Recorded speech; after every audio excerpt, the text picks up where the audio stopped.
I guess that's probably the easiest way to take a normal 12-volt battery or something like that, check it, and that's a good test for the fuse. Is that pretty much the de Yeah, you facto? just have to. Here, let me get one of these meters right here. So, I have a couple different meters here, and one of them. Dang, it's going to be really hard to see this. Well, actually, this one's not bad. So when you look at this meter, some meters nowadays, like the insulation resistance, the Fluke 1577s, they only go up to 400 milliamps, and I don't know if you can You actually can see see it. that. Yeah, But it shows. this is an older meter. This is a Fluke 179, and this one right here is a Fluke 77. And this one's really beat up. I kind of like this one out in the field. But these ones, these have 10 amp inputs also. So you have a 400 milliamp and a 10 amp input. You have to make sure that you're on the right selection, right? Because this is only going to look at this input. So if you're injecting on this input, it'll never It's see not it, going to do right? any good, right? But there's also two different fuses here.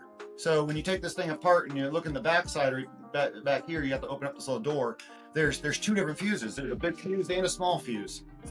So, and it sounds like basically if you're out in the field and you may not know that fuse is blown, and you can still be out there testing, or what are they going to see as indications that would drive them to want to check to make sure the fuse is good if it's prevalent? Well, they just have to check themselves. They have to take it's not terrible to do it. So the resistance mode still works on these multimeters without that, right? Because the resistance goes across this. If you look at these little inputs right here, it tells you voltage, Right. or ohms, or diode method, whichever one you select up here. All of these are off of these two inputs. These two inputs are only for your amperage inputs. So, the meters are labeled to tell you how to use them, but all you have to do is just, take the back off right here, open these two screws. There's two fuses in there. They're a pain in the butt to find those fuses, but they're on Amazon. It's just if you go to a regular Walmart, you're probably not going to find them. Gotcha. And then you just select it to resistance, and use your leads and test the fuse. That's all you have to do. So a lot of people like to use the beep mode. Beep mode is good too. But those little 400 milliamp fuses, this can have higher resistances sometimes, and beep doesn't always work. But the 10 amps always work good. So I just stick with the resistance mode. But it should be less than 1 ohm on both. Gotcha. I like it. But it's very common for people. And the thing is that they'll blow the fuse by accident, whatever it is. But then, they just get so busy out in the field that they never bother to check it.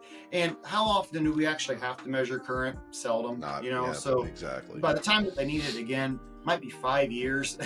And so they've never checked it in 5 years, and be like, yeah, my meter is blown. That's what I'm saying. It could just be so prevalent that half the people with their meters have blown fuses don't know it, or they knew it at one time or someone else blew it by accident, and it's just never been replaced since. Now, when you were in the field, did you make it a habit to check did you always check it before you went out in the field just to make sure that the fuse was good?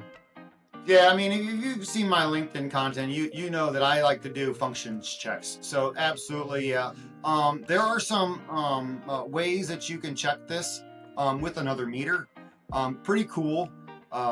But there's actually a couple cool tricks that you can do with a multimeter that a lot of people don't know.